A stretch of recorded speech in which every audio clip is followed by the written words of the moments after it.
And this is Golden Books having fun with marketing.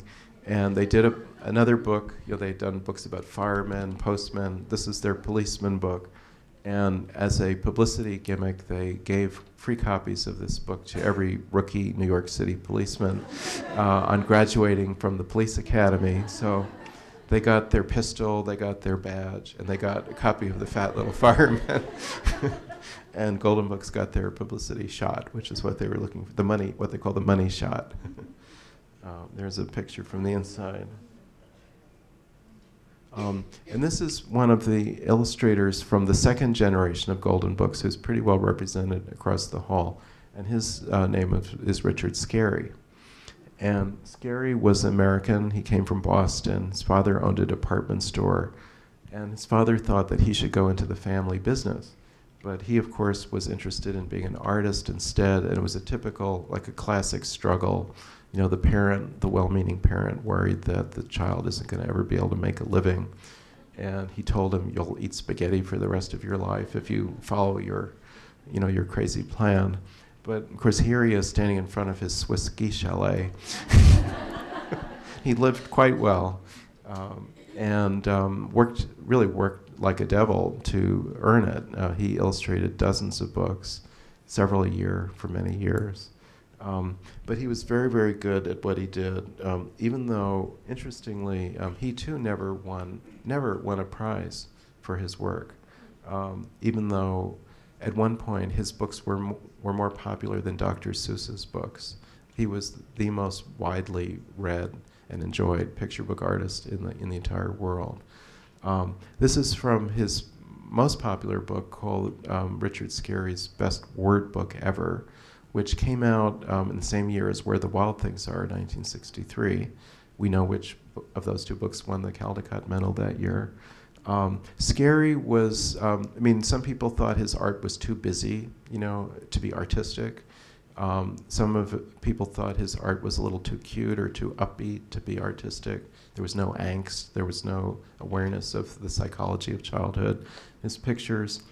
But he was, what he was doing here is just what the progressive education people had thought was how children should learn and want to learn, which is by seeing things in relationship to each other. And that's how this book is organized, not as a traditional dictionary where all the words are in alphabetical order, but where they're arranged in relation to things that are connected to them in the real world.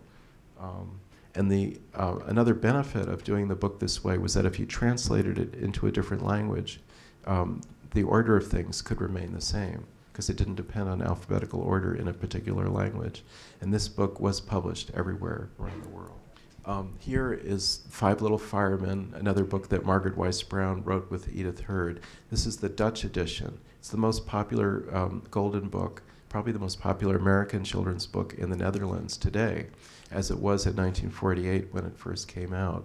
And America had saved the Netherlands from the Nazis. And I think this book is seen as sort of almost like a fable of the Americans racing to the rescue.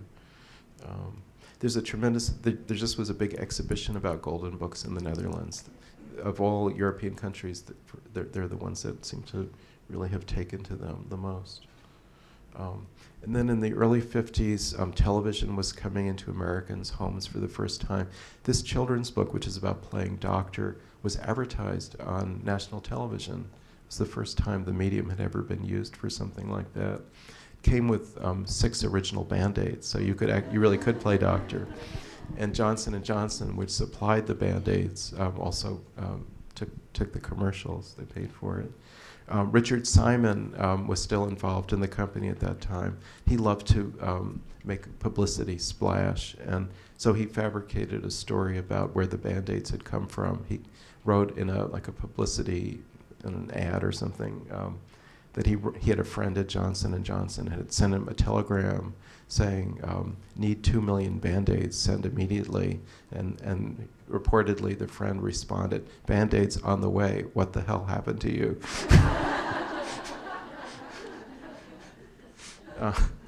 So I mentioned that in the mid-50s when Disney had this great idea to start a theme park in Anaheim in an orange grove, that he needed money, and the Western people and ABC, which was the TV channel that his show was on, together lent him the money to build it.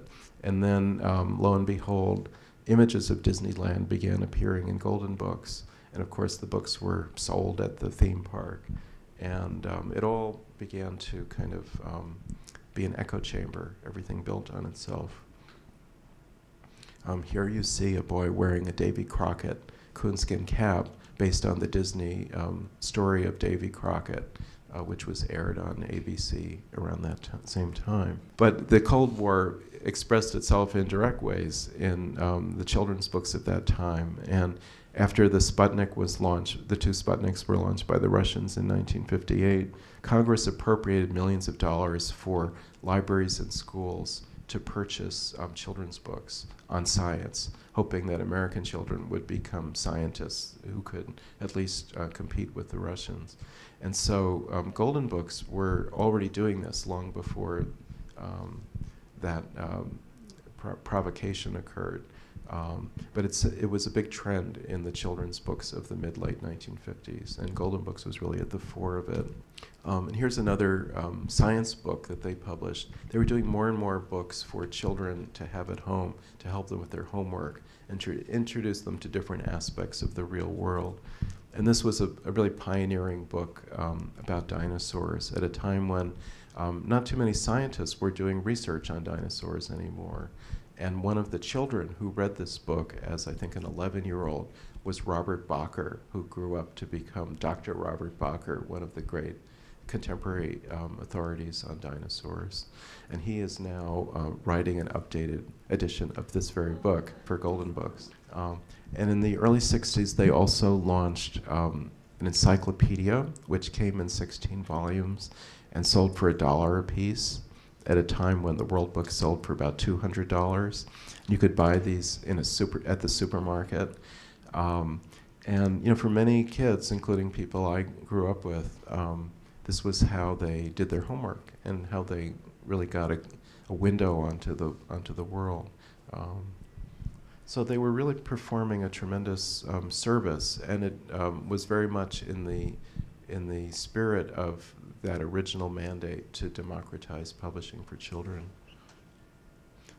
Here you see the civil rights movement in the 60s beginning to affect children's books.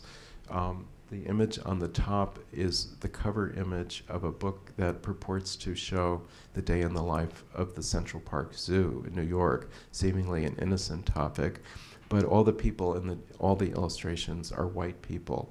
And A. Whitney Young, writing in his nationally syndicated column in the mid-60s, pointed out that New York was a very racially and ethnically diverse city. So how is it that children's books don't show that? And of course, he had a very good point. And this was at a time when almost no children's books made any acknowledgement of the racial diversity of America. And the civil rights movement was bringing all this to the fore. And publishers were forced to do a lot of soul searching and to begin rethinking their assumptions. And on the bottom, you see two versions of the same interior illustration.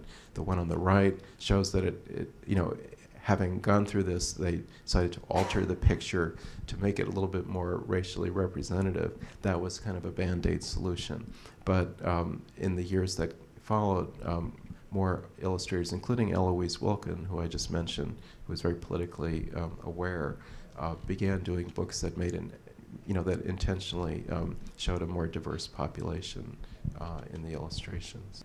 Here you see Richard Scarry responding to the women's movement. These are two versions of the cover of the same book, which I've mentioned before. The one on the right is the updated version, and if you compare closely the males and the females in these pictures, you'll see that he's begun to rethink his gender stereotypes. On the right side, there's a male rabbit in the kitchen, for example, on the right, which wasn't the case on the left. Scarry and Golden Books in general were lightning rods for all the social critics of the day because so many children were looking at them. The assumption was these are the books that are making the most difference in the way children see the world. Here's another example of changing values depicted in children's books.